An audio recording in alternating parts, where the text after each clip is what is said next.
Você está no podcast Academia do Agro, dedicado à competitividade do agronegócio brasileiro, com abordagem de temas que fazem parte do seu cotidiano, trazendo dicas e sugestões para o seu trabalho. Vamos juntos!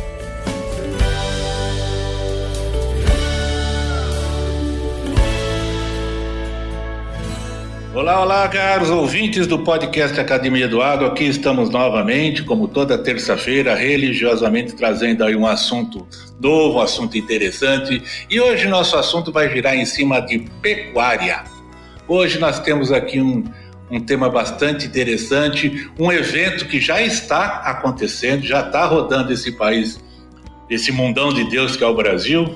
E para isso, nós vamos falar muito sobre o Rally da Pecuária, que é a maior expedição técnica privada dedicada a aprofundar conhecimentos sobre a pecuária nacional.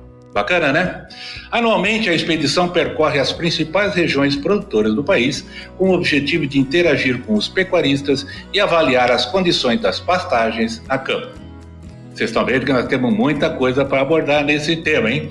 Durante o percurso previamente planejado para cada equipe, os técnicos da expedição visitam aleatoriamente propriedades agrícolas e conduzem entrevistas qualitativas e quantitativas com produtores pecuaristas.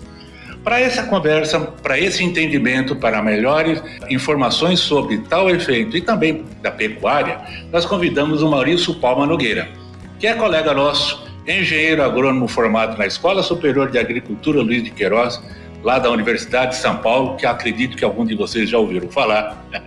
Tá? E eu estou com um bicho meu aqui, que é o meu amigo Maurício, que é da turma de 1997, consultor desde 1998 e que acompanha empresas ligadas ao agronegócio e analisa cenários e resultados financeiros nas cadeias produtivas de proteína animal. Esse é o cara, esse é hoje o grande gestor, o grande mentor do Rally da Pecuária, que vai nos contar mais detalhes. Bem-vindo, Maurício, tudo bem? Tudo bem, um prazer estar aí com você, Dr. Valdir. Um grande abraço aí para você e para todos e vamos bater um papo aí sobre esses projetos todos aí, né? Maurício, vamos lá, onde tudo começou, cara? Conta um pouco sobre você e sua história. Bom, eu nasci em São Paulo, na capital, mas eu sou de família do interior, né? Meus pais estavam morando em São Paulo quando eu nasci. E logo cedo a gente voltou para o interior e eu tive contato com a propriedade da família, né? Uma propriedade leiteira, a gente tinha agricultura, né? Então fui pegando gosto pela coisa. Meu pai sempre foi, apesar de meu pai ter sido formado em matemática, ele tentou, né, entrar em agronomia, meu avô não deixou, meu pai foi até Piracicaba, né? Então cresci com meu pai falando de Exalc para mim, e cresci com contato aí com a fazenda, né? Até, Valdir, uma coisa bem interessante, um ano antes de eu entrar na Exalc, primeiro plantio direto feito em Casa Branca, né, com uma jumilzinha, daquelas que nem cortava palha direito, foi eu que fiz. Na época eu estava no tiro de guerra, fazia o tiro de guerra de madrugada, e logo depois eu ia para a propriedade trabalhar, né? Eu ficava trabalhando, que eu já tinha passado num vestibular no meio do ano, e no final do ano eu prestaria Exalc para tentar ir para Piracicaba, né? Então esse foi o meu contato com o campo, né? Fiz agronomia, sempre gostei dessa parte de solo, né? Fui estagiário do professor Witt, eu fui um dos fundadores do GAP, que é um grupo de pesquisa lá do professor Witt, fui coordenador do grupo e comecei a fazer estágio na época também fora da Exalc. Então era FNP ainda, que o Scott era sócio da FNP. Aí eles separaram a sociedade, eu acabei seguindo um caminho com o Scott, né? Passei meus primeiros anos lá dentro, depois eu fui formar a minha consultoria. Eu tinha uma visão um pouco diferente, Valdir, sobre as informações do campo. Eu achava que a gente tinha muita informação, que a gente seria mais importante filtrando essas informações, ajudando a transformar essas informações em decisão do que gerando. Então acabei formando a minha empresa de consultoria, logo me associei ao pessoal da AgroConsult e retomamos um projeto que tinha sido feito, a primeira versão lá em 2004, né? Em 2011 nós retomamos esse projeto que é o Rally da Pecuária, ele é feito aí nos mesmos moldes do Rally da Safra, com as particularidades que a gente precisa para levantar as informações de pecuária. Então, resumidamente, aí, essa é a trajetória que me trouxe até aqui. Cara, coisa interessante. Você vê, eu também, como nós somos colegas, eu também sou de São Paulo. Eu nasci em São Paulo. Aliás, eu sou melhor do que paulistano, né? Eu sou do Principado da Moca, né? Da família italiana. E dali, só que a minha família, por parte do meu pai, a origem era de Piracicaba.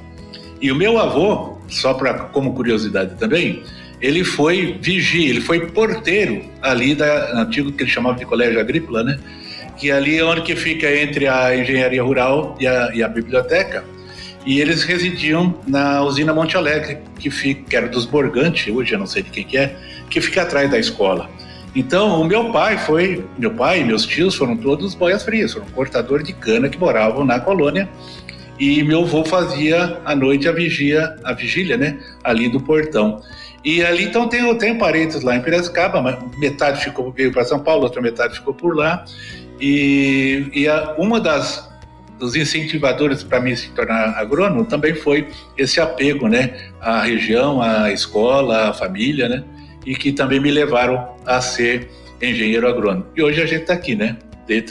Aqui em Goiânia, aqui em Goiás, fazendo esse trabalho. Podcast Academia do Agro. Cara, é o seguinte, a comunicação do agro com a sociedade, a gente sabe que é um grande desafio.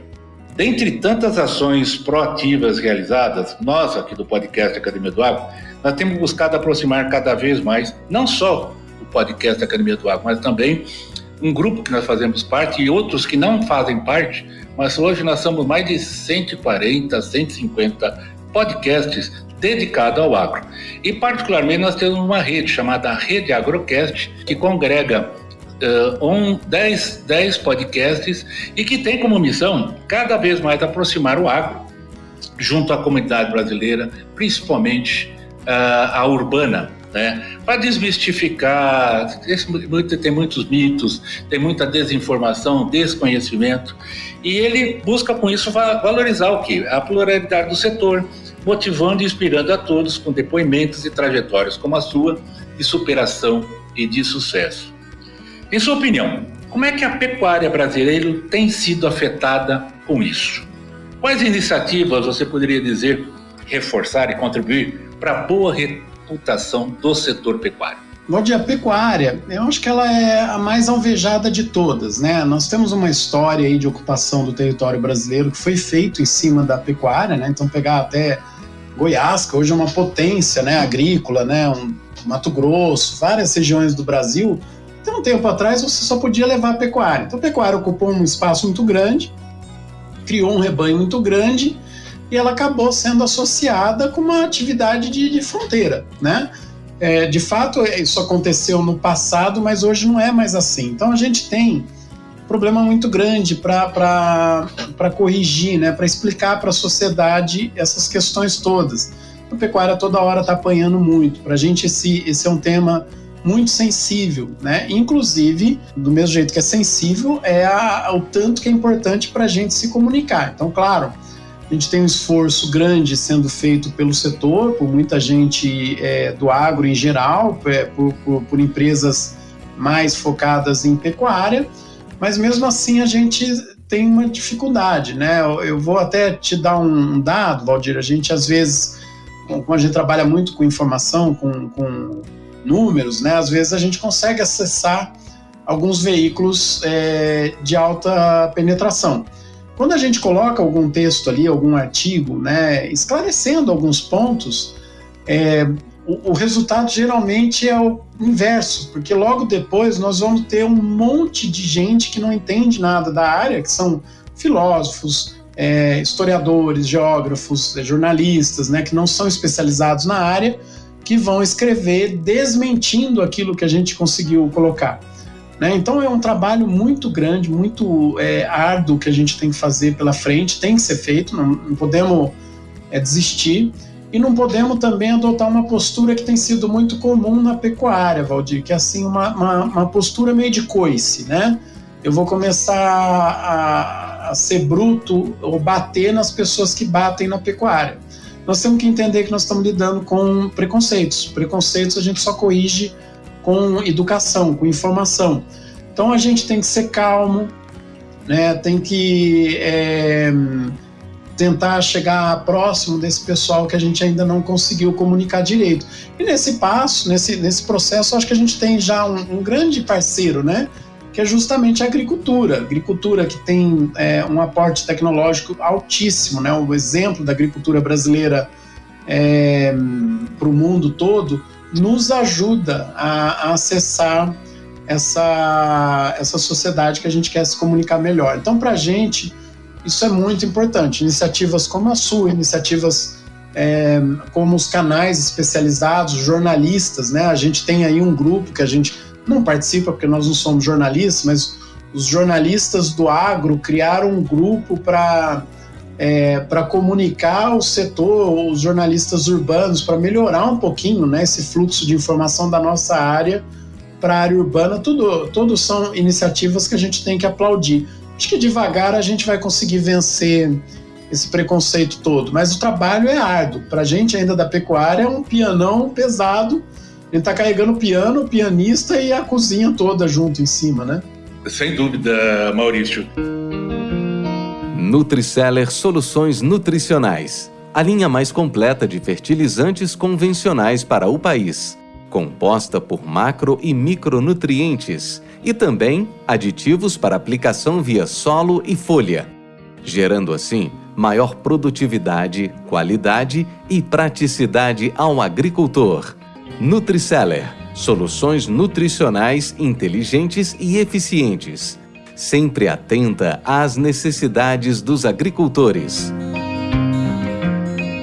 Eu gostaria de falar um pouco da Atenagro, que é a empresa a qual que você representa tão bem, essa organização que você tão bem representa, sua visão, missão, valores. Como é que estamos na foto? Conta um pouco para nós da Atenagro. A Atenagro é uma empresa que vai fazer 10 anos no ano que vem, né? Ela já vem de uma fusão lá atrás da Agroconsult com a Bigma, né? A Bigma Consultoria é a empresa que eu criei em 2008, né? Então, lá em 2013 a gente fez essa fusão, criou, no primeiro momento chamava Agroconsult Pecuária, que depois se transformou em Atenagro, né? E a Atenagro, ela é focada justamente em trabalhar as informações, e tanto as oficiais como aquelas que a gente busca a campo através do Rally da Pecuária ou outras iniciativas que a gente tem, em transformar essas informações em inteligência de mercado, né? Então, nós trabalhamos com uma equipe muito reduzida, Valdir.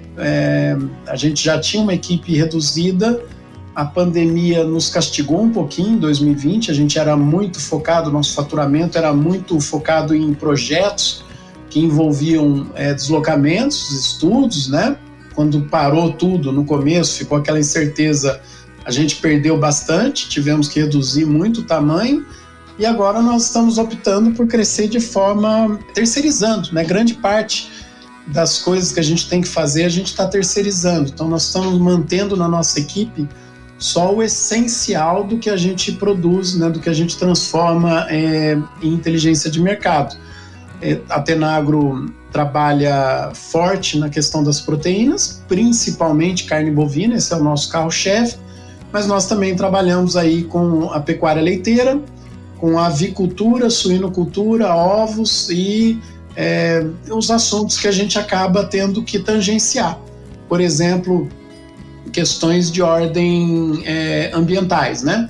Justamente pelo tanto de desinformação que chega em relação à pecuária, nós temos que sempre estar atentos aí às questões que envolvem área de pastagem, a correlação entre produção com desmatamento, e todos esses itens que vão gerando produtos secundários, né? Então a gente sempre está focado em algum estudo aí de sustentabilidade. Hoje nós estamos muito atentos à questão da estrutura fundiária da pecuária brasileira e o desafio que nós temos que entregar, que está sendo exigido do setor, mas nós ainda não temos como apresentar uma solução exequível, que é a questão do controle dos fornecedores indiretos. Então, quando alguém comprar um frigorífico, comprar um boi de um produtor, ele vai ter que saber de onde nasceu aquele bezerro até chegar em boi, Valdir. E, infelizmente, nós temos uma questão aí, né, hoje, em média, dentro do público do rally, a rastreabilidade, né? Na verdade, deveria ser monitoramento geral, não só a rastreabilidade. Mas qual o problema? Na média aí do público do rally, o ano passado, cada produtor respondeu que negocia com 11 produtores de bezerros. Como é que você controla esse fluxo em cada fazenda, né? E agora nós estamos perguntando para os produtores maiores, Valdir. Esse número piorou, né? Na primeira semana aí de rally, esse número subiu para 30, né? Porque nós estamos perguntando para os produtores que movimentam a maior quantidade de cabeças, né? Então, como é que eu controlo isso? São desafios aí que o setor vai ter que responder, e esse é o tipo de produto que a Tenagro tem condições hoje de ajudar o setor a chegar numa solução execuível, né? Que não exclua aquele produtor que não conseguir atender essas demandas, né? Perfeito, Maurício. E o rally? Da onde surgiu? Como é que surgiu? E até eu gostaria de você, assim, quais são as propostas e discussões desse evento, né? Dessa expedição? Como é que ele está organizado? Os detalhes. Conta para nós. Bom, o rally é uma ideia fantástica, né? Que nasceu lá da cabeça do pessoal da Agroconsult, que já faz o rally da safra, né? Então, empresas como a nossa, Valdir, vão ficando muito longe, muito distante do campo. Então, a gente acaba virando muito economista e vai deixando de ser agrônomo. Se a gente não tiver contato com o campo, a gente acaba falando barbaridades por aí. Então, o rally, o primeiro objetivo do rally é manter a gente próximo do que acontece no campo, né? E aí, a gente vai tentar fazer isso de uma forma inteligente que tenha um ganha-ganha para todo mundo. Então, nós vamos procurar parceiros, que são as empresas geralmente de insumos ou os frigoríficos que compram produtos, né? E vamos tentar levar informações para esse público. Só que nesse público também vai me dar alguma informação. Então, eu vou passar questionário, vou visitar propriedades, vou avaliar pastagens. A gente vai fazer tudo que a gente julga importante. Então, o rally, nos últimos 10 anos, ele vem contribuindo com informações que permitem a gente fazer análises mais abrangentes, né? E uma forma da gente manter o rally no ar, Valdir, inclusive da gente conseguir esse apoio do produtor, é prometendo e, claro, cumprindo que a gente vai devolver essas informações depois. Então, tudo que é levantado no rally, a gente devolve em relatório para a sociedade. Isso, apesar de chegar de forma gratuita na mão do produtor ou do técnico que está no campo, ele é bancado pelos patrocinadores. Então, são informações muito caras de ser obtidas. Elas não são grátis, né? Elas são caras. Só que os patrocinadores topam entrar no projeto e democratizar isso depois, né? E aí a gente vai levantando pontos que a gente julga essenciais. Então, nós conseguimos já identificar a curva de degradação das pastagens, nós conseguimos identificar o comportamento dos produtores em questões de nutrição, questões de condução de pasto, as tendências, né, para a integração lavoura e pecuária, adubação de pastagem, controle de invasoras, né, assim como desafios que a gente ia ter. Até, Valdir, justamente por conhecer como é o comportamento do produtor, a gente começa a ter um pouco mais de segurança de trabalhar informações oficiais. Então, eu não sei se você acompanhou, mas a Tenagro, junto lá com a BIEC, né, bolou uma metodologia de acompanhar o rebanho brasileiro em cima de informações oficiais. Então, nós não estamos gerando número a Tenagro, nós estamos usando informações oficiais de uma forma que a gente aprendeu com os produtores, né? Aprendeu perguntando para os produtores, o pecuarista respondendo para a gente, a gente faz assim, faz desse jeito.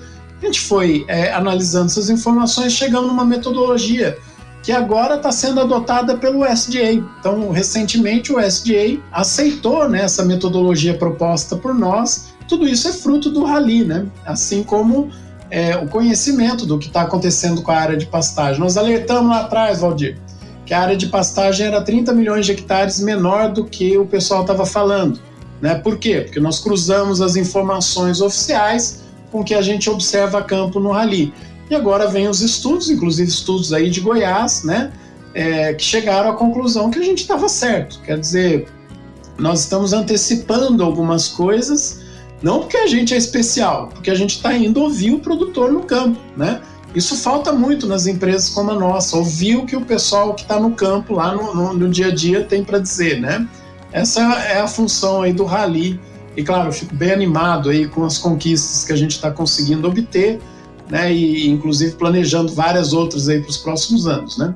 Podcast Academia do Agro. Maurício, você já deve estar acostumado, já deve ter passado por isso ou passa por isso. Nas apresentações executivas, corporativas, nós temos o que eles chamam de sumário executivo. Ou seja, num slide só, num template só, você resume o histórico, a evolução, as conquistas e os obstáculos passados. Faz isso para nós em relação ao Rally. Conta um pouco dessa evolução. Faça um sumário executivo, por favor. Bom, a primeira coisa que veio na cabeça, essa pergunta é dura, hein?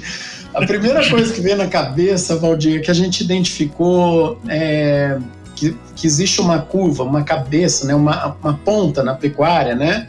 O pessoal que está na frente, eles estão crescendo a uma média de 5% aí, o nível de produtividade por ano, enquanto a média nacional cresce a 2%.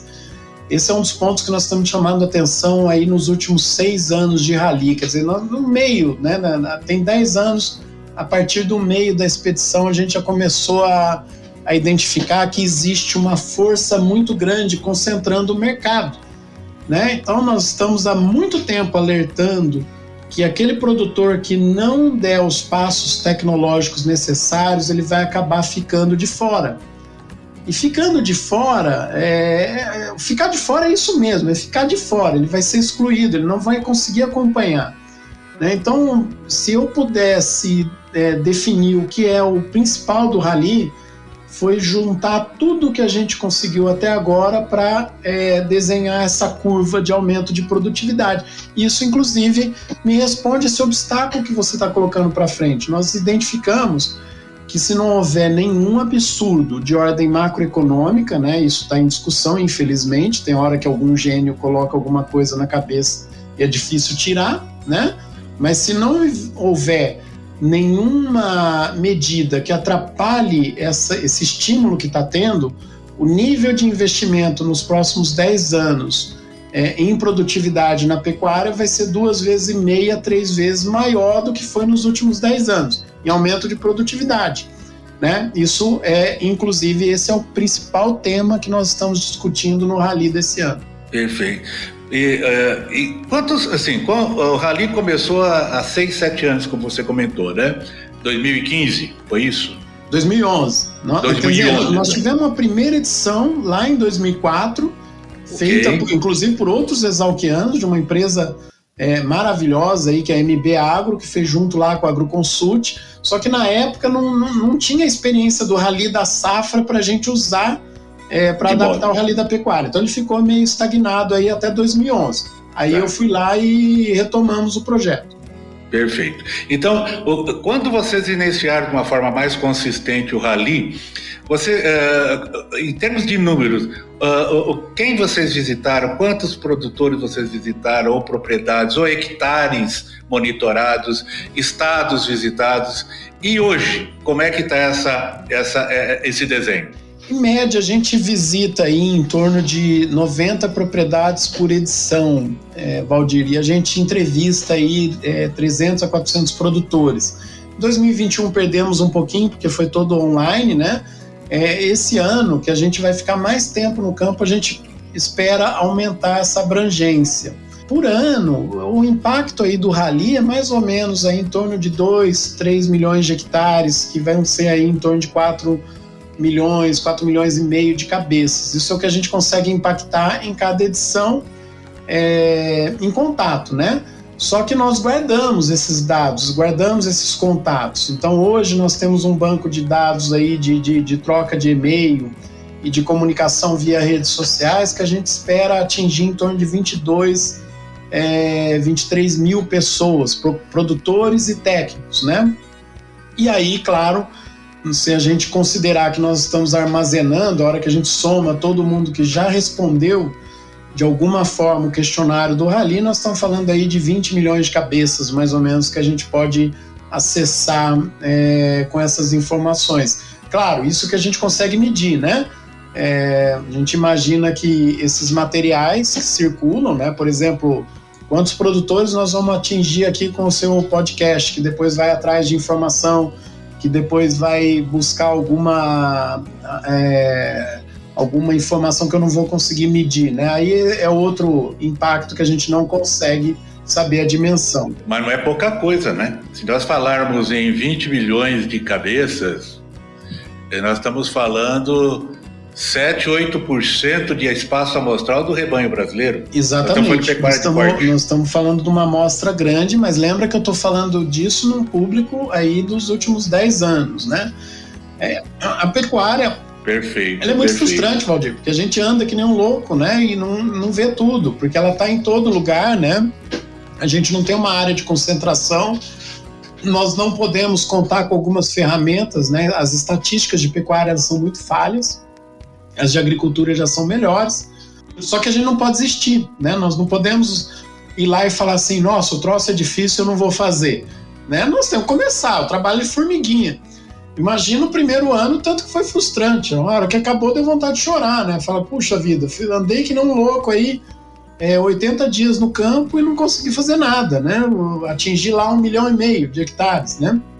Só que a hora que você vai trabalhando com método, né? Repetindo, com resiliência, trazendo informações, a gente vai vendo as conquistas chegarem, né? E hoje o que eu mais tenho orgulho, Valdir, do Rally é a confiança que o público tem na gente.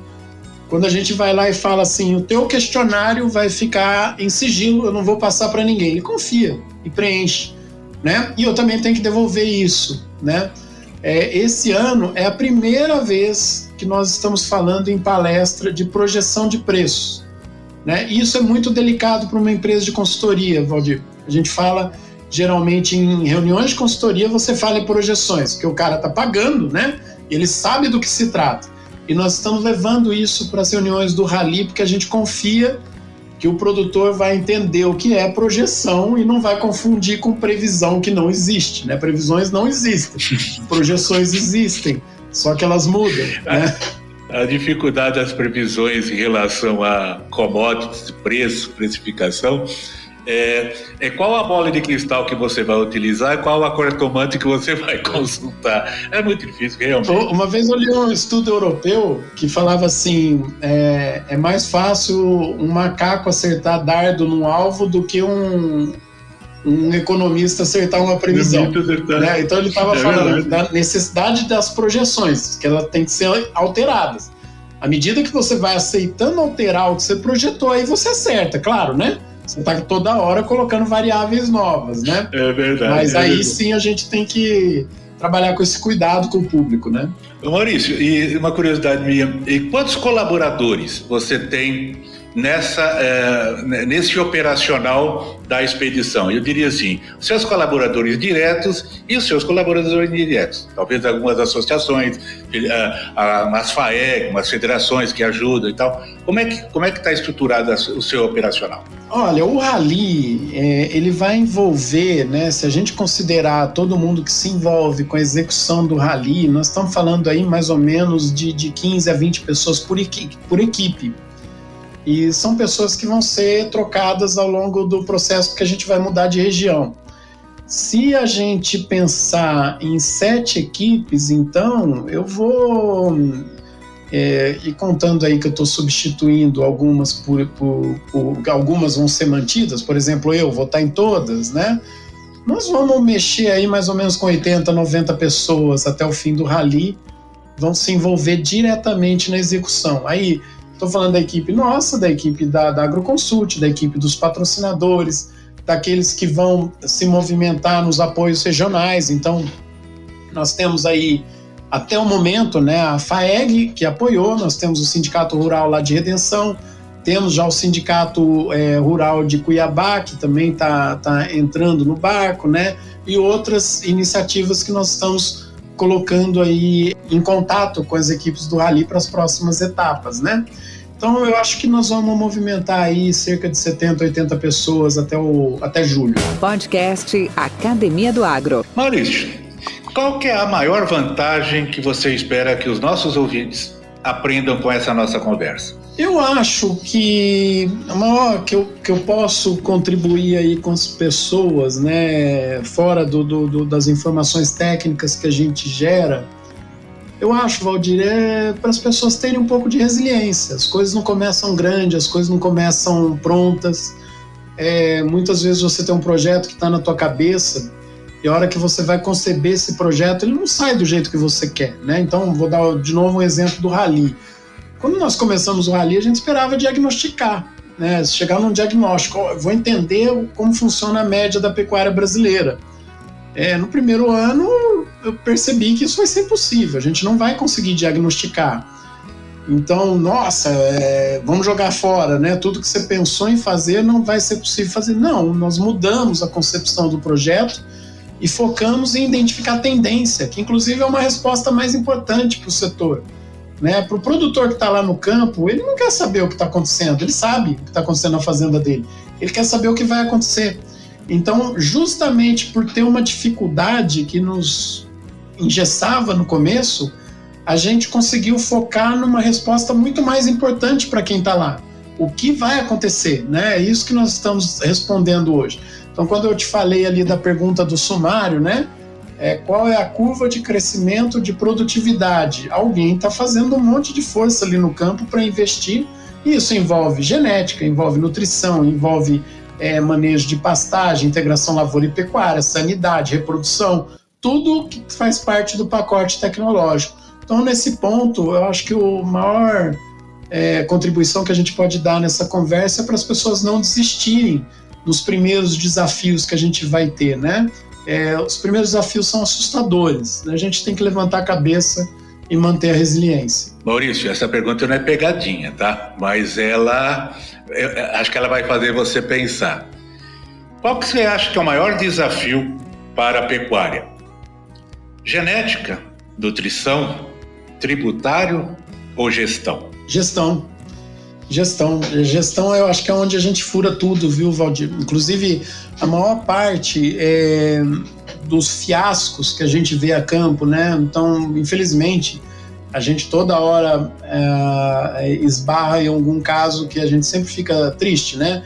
Puxa, eu fui lá, fiz tudo que vocês falam, fiz tudo que os professores falam e quebrei a cara. Não é por causa da tecnologia, foi por causa de gestão. Então, toda vez que você aumenta o teu portfólio tecnológico da propriedade, o teu nível gerencial vai ser mais exigido. Se você não melhorar esse nível gerencial, você aumentou muito os riscos da sua fazenda sem administrá-lo, né? Então é aí que vai aparecer as frustrações. E o produtor, Valdir, ele tira de letra a parte genética, a parte de nutrição, a parte de condução das pastagens. A gente vai lá como técnico, explica alguma coisa para ele, voltar uma semana lá, ele está te dando aula, né? Porque ele é muito bom, ele é muito hábil, né? O produtor e a equipe dele. Agora, a parte de gestão a gente deixa a desejar. E antes que a gente saia aí crucificando o pecuarista, isso é um mal do brasileiro, né? Não é um mal do pecuarista, isso é um mal do brasileiro. Né? O brasileiro é péssimo de gestão, nós estamos aí vendo. Estamos discutindo se pode ou não furar o teto de gasto, Valdir, pelo amor de Deus, né? Aliás, se você tiver que explicar isso para alguém, é porque não adianta explicar, né? Não vai adiantar explicar que isso é importante a gente manter, né? Então a gestão não é nosso forte. Nem precisa desenhar, né? Para o cara entender. Né? É verdade. Cara, e aí? O que te deixa empolgado com a sua atividade hoje? Quais os planos e próximos passos? O que me deixa empolgado, eu vou te responder de outra forma. O que não me empolga é saber que eu não tenho horas no dia para fazer mais do que eu gostaria de fazer.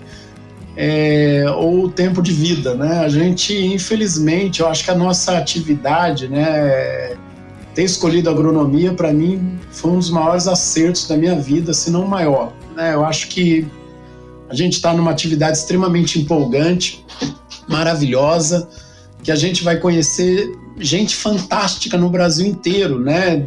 De qualquer nível que a gente fala, nós estamos sempre lidando com gente muito boa.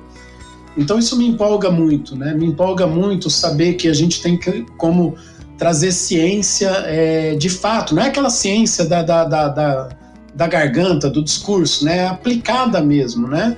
E a hora que a gente pega o que nós construímos no Brasil, Valdir, o tanto que a humanidade deve ao produtor, à indústria, ao pesquisador brasileiro, pelas soluções que nós estamos trazendo para o mundo, acho isso maravilhoso. Nós estamos todo mundo nesse barco, né? Então isso me empolga muito. Esqueci a segunda pergunta, isso me deixa muito motivado. Não, né? E os planos, os próximos passos? Os planos. Os planos é continuar nisso, né? Os planos é crescer. A gente nós queremos aumentar muito, nós criamos um modelo diferente aí no Rally desse ano para facilitar a entrada de novos parceiros. Eu quero que venha mais gente, então a gente pegou, infelizmente, né, no mercado hoje, nós estamos vivendo uma incerteza muito grande, muita gente frustrada, preocupada e com o pé no breque, né? Não é que tirou do acelerador nessa reta final do ano, puseram o pé no freio de medo. Eu acho que isso vai mudar, né? Então nós temos que deixar a porta aberta para que entre mais parceiros. A nossa vontade é crescer, então toda vez que eu tiver recurso eu vou aumentar o projeto, vou aumentar a presença no campo. E nós já temos até uma novidade que está engatilhada aí, né? Nós compramos dessa vez os veículos do Rally e esses veículos vão ficar parados. Então eu vou uma vez por mês a campo, esse veículo vai ficar parado lá. Por quê? Porque eu quero encher esse veículo de gente para tocar outros projetos, inclusive um que nós já estamos começando a vender, que é um projeto de carbono, que é ir nos pastos e medir quanto que tem de carbono naqueles pastos em diferentes situações, né? Claro, eu preciso de recursos para isso, que eu preciso colocar gente, equipamento, né, análise, mas a estrutura já está montada, e está montada na mesma cela do Rally da Pecuária, né, para a gente expandir. Então, perspectiva nossa é grande aí. No ano que vem nós vamos vir com bastante novidade. E Maurício, e daí? Um conselho para os nossos colegas do agro. Não percam a esperança. A gente está muito nervoso, a gente está muito chateado com muita coisa que aconteceu, né? Não percam a calma. Nós já passamos por crise, nós já passamos por problema e nós saímos lá na frente nadando, né? Inclusive carregando um monte de coisa nas costas. A gente não pode parar de trabalhar. Quando a gente fala que o agro não para, isso não é uma brincadeira, né? A gente tem que levar a sério, porque a gente mexe com biologia e depende do clima, então o timing nosso é aquele. Nós não podemos, vamos deixar para o mês que vem. Não tem um mês que vem, né? Nós temos que fazer agora. Então, não percam a calma e, como diz lá o Caio Coppola, né? Não percam a esperança no Brasil. Eu acho que a gente não pode perder a esperança. Se a gente perder a esperança, a gente para de trabalhar. Se a gente parar de trabalhar, a gente não constrói, né? Então, por mais que o tempo seja assustador, que a gente esteja de fato incomodado, e estamos com razão, né? Nós não podemos parar de fazer o que a gente sabe fazer, que é trabalhar. Maurício, bom, fica já meu convite para você retornar ao nosso podcast na brevidade necessária que acontecer, trazendo um pouco desses resultados, trazendo um pouco dessa visão dos objetivos atingidos aí pelo Rally da Pecuária. Fica também extenso o convite, que essa aqui é uma arena aberta, sempre a qualquer momento estaremos à sua disposição. E você passando por Goiânia, ou aqui pela região de Goiás, vamos tomar um café junto, estamos aqui à sua disposição também, a gente ver ao vivo e em cores, né, o colega, e batemos um papo também tão agradável como foi esse. Pessoal, conversamos aqui com o diretor da Atenagro, responsável pelo Rally da Pecuária, que está agora, essa expedição está em pleno andamento.